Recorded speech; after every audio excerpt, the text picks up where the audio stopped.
Hello, welcome back. Pick and മിക്സിൻ്റെ പുതിയൊരു വീഡിയോയിലേക്ക് എല്ലാവർക്കും സ്വാഗതം. നമ്മൾ മലയാളികൾ പൊതുവേ പല രീതിയിലുള്ള ഫിഷ് കറികളും തയ്യാറാക്കി നോക്കുന്നതാണ്. നമ്മൾ എരിവും പുളിയും ഒക്കെ ഒരുപോലെ ഇഷ്ടപ്പെടുന്ന ആളുകളാണ്. ഇന്നത്തെ വീഡിയോ എന്ന് പറയുന്നത് നല്ല എരിവിലും പുളിയിലൊക്കെ ഉള്ള അടിപൊളി ടേസ്റ്റിലുള്ള നമ്മൾ റെസ്റ്റോറൻറ്റിലൊക്കെ പോയിട്ട് കഴിക്കുന്ന അതേ ടേസ്റ്റിലുള്ള ഒരു ഫിഷ് കറിയുടെ റെസിപ്പിയാണ് കാണിക്കുന്നത്. അപ്പോൾ നിങ്ങൾ വീഡിയോ മുഴുവനായിട്ട് കാണാം, എന്നിട്ട് ട്രൈ ചെയ്ത് നോക്കാം. ഞാനിപ്പോൾ ഫിഷ് കറി തയ്യാറാക്കുന്നതിന് വേണ്ടിയിട്ട് അയിലയാണ് എടുത്തിട്ടുള്ളത്. അതൊന്ന് മാരിനേറ്റ് ചെയ്തെടുക്കണം. അതിന് വേണ്ടിയിട്ട് നമ്മൾ ആദ്യം മിക്സിയുടെ ചെറിയ ജാറിലേക്ക് ഒരു കഷ്ണം ഇഞ്ചി, ചെറിയ ഉള്ളി, 2-3 അല്ലി വെളുത്തുള്ളി, പിന്നെ നമ്മൾ 1/2 ടേബിൾ സ്പൂൺ വലിയ ജീരകമാണ് ചേർത്ത് കൊടുക്കുന്നത്. ഇനി നമുക്കതിലേക്ക് ആവശ്യമായിട്ടുള്ള മസാലപ്പൊടികൾ ചേർത്ത് കൊടുക്കാം. കാശ്മീരി ചില്ലി പൗഡർ, മഞ്ഞൾപ്പൊടി, മല്ലിപ്പൊടി അത്രയാണ് ചേർത്ത് കൊടുത്തിട്ടുള്ളത്. എന്നിട്ട് ഒരല്പം വെള്ളം കൂടെ ഒഴിച്ചിട്ട് മിക്സിയുടെ ജാറിൽ നല്ലപോലെ അരച്ചെടുക്കുക. ഇനി നമുക്ക് ഫിഷ് ഒന്ന് മാരിനേറ്റ് ചെയ്തെടുക്കണം. അതിന് ശേഷം അരമണിക്കൂറോളം ഒന്ന് റെസ്റ്റ് ചെയ്യാൻ വേണ്ടിയിട്ട് മാറ്റി വയ്ക്കുക. ഇനി ഒരു പാന് ചൂടാക്കിയിട്ട് നമ്മൾ വെളിച്ചെണ്ണ ഒഴിച്ചു കൊടുക്കുക. എന്നിട്ട് ഫിഷ് ഒന്ന് ഫ്രൈ ചെയ്തെടുക്കണം. അങ്ങനെ അതാ നമ്മൾ ഫിഷിൻ്റെ ഒരു സൈഡ് ഫ്രൈ ആയി വന്നിട്ടുണ്ട്. ഇനി നമുക്കതൊന്ന് തിരിച്ചിട്ട് കൊടുക്കുക. എന്നിട്ട് ആ സൈഡും കൂടെ ഒന്ന് ഫ്രൈ ചെയ്തെടുക്കണം. അത് നമ്മൾ കവർ ചെയ്തിട്ടാണ് ഒന്ന് ഫ്രൈ ചെയ്തെടുക്കുന്നത്.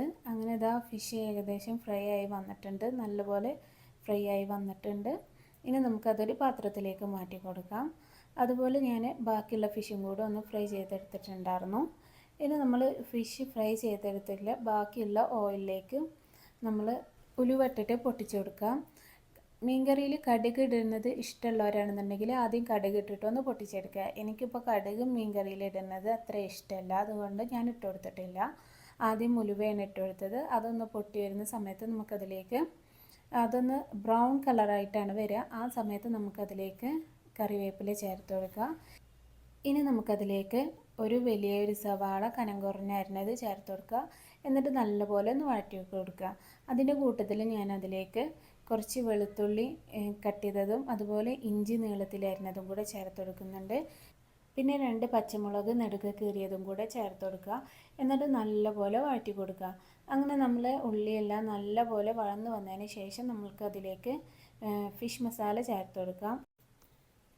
ഞാനിപ്പോൾ ഏകദേശം 2 ടേബിൾ സ്പൂണോളം ഫിഷ് മസാല ചേർത്ത് കൊടുത്തിട്ടുണ്ട്. നിങ്ങൾ ഉണ്ടാക്കുന്ന കറിക്കനുസരിച്ചിട്ട് മസാലപ്പൊടികളൊക്കെ ചേർത്ത് കൊടുക്കാം. ഞാനിപ്പോൾ അതിൻ്റെ ഒന്നും മെഷർമെൻറ്റ് എടുത്ത് പറയുന്നില്ല. അങ്ങനെ നമ്മൾ ഫിഷ് മസാലയുടെ പച്ചമുളകൊന്ന് പോകുന്നത് വരെ വഴറ്റി കൊടുത്തതിന് ശേഷം നമ്മളതിലേക്ക് 3 തക്കാളി, നല്ല പഴുത്തിട്ടുള്ള 3 തക്കാളി, മീഡിയം സൈസിലുള്ള തക്കാളിയാണ് മിക്സിയുടെ ജാറിലേക്ക് ഇട്ടെടുത്തിട്ട് അരച്ചെടുത്തതിന് ശേഷമാണ് ഇതിലേക്ക് ഒഴിച്ചെടുക്കുന്നത്. നമ്മൾ മീൻകറിയൊക്കെ വെക്കുന്ന സമയത്ത് എപ്പോഴും തക്കാളി അരച്ചിട്ട് തന്നെ ചേർത്ത് കൊടുക്കുക. അപ്പോൾ നമ്മൾ കറിക്ക് ഒന്നുകൂടെ ടേസ്റ്റ് കൂടും. ഇനി നമുക്കതിലേക്ക് കുടംപുളി കുതിർത്ത് വെച്ചത് ചേർത്ത് കൊടുക്കുക. പിന്നെ നമുക്ക് കറിക്ക് എത്രയാണോ വെള്ളം ആവശ്യമുള്ളത് വെച്ചാൽ അതും കൂടെ ചേർത്ത് കൊടുത്തിട്ട് ഒന്ന് തിളപ്പിച്ചെടുക്കണം. ഞാൻ ഈ സമയത്ത് അതിലേക്ക് ആവശ്യത്തിനുള്ള ഉപ്പും കൂടെ ചേർത്ത് കൊടുക്കുന്നുണ്ട്. എന്നിട്ട് നല്ലപോലെ തിളപ്പിച്ചെടുക്കുക. നമ്മൾ ഗ്രേവി വറ്റിച്ചെടുക്കേണ്ട ആവശ്യമൊന്നുമില്ല. അത്യാവശ്യം നല്ലപോലെ തിളച്ച് വന്നതിന് ശേഷം തന്നെ നമുക്ക് അതിലേക്ക് ഫ്രൈ ചെയ്ത് വെച്ചിട്ടുള്ള ഫിഷ് ഇട്ട് കൊടുക്കുക.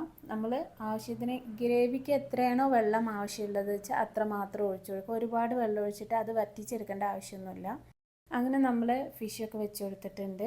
അതിന് മുകളിലേക്കായിട്ട് നമ്മൾ ഗ്രേവി ഒഴിച്ചു കൊടുക്കുക. അല്ലാന്നുണ്ടെങ്കിൽ ആ ഫിഷ് ഒന്ന് 2-3 മിനിറ്റ് കുക്ക് ചെയ്തതിന് ശേഷം നമുക്കൊന്ന് തിരിച്ചിട്ട് കൊടുക്കുക. അങ്ങനെ നമ്മൾ ഫിഷിൻ്റെ 2 വശവും ആ ഗ്രേവിയിലൊന്ന് ഡിപ്പായിട്ട് ആ ഗ്രേവിക്കൊന്ന് ആ ഫിഷിലേക്ക് പിടിക്കുന്നത് വരെ 1-2 മിനിറ്റ് അത്രയും കുക്ക് ചെയ്താൽ മതി, അല്ലെങ്കിൽ ഫിഷ് പൊടിഞ്ഞു പോകും. എന്നിട്ട് നമുക്ക് ഫ്ലെയിം ഓഫ് ചെയ്ത് കൊടുത്തിട്ട് മല്ലിച്ചപ്പ് ഇട്ട് കൊടുക്കുക. അപ്പോൾ നല്ല അടിപൊളിയായിട്ടുള്ള ഫിഷ് കറി റെഡി ആയിട്ടുണ്ട്. ട്രൈ ചെയ്ത് നോക്കുക.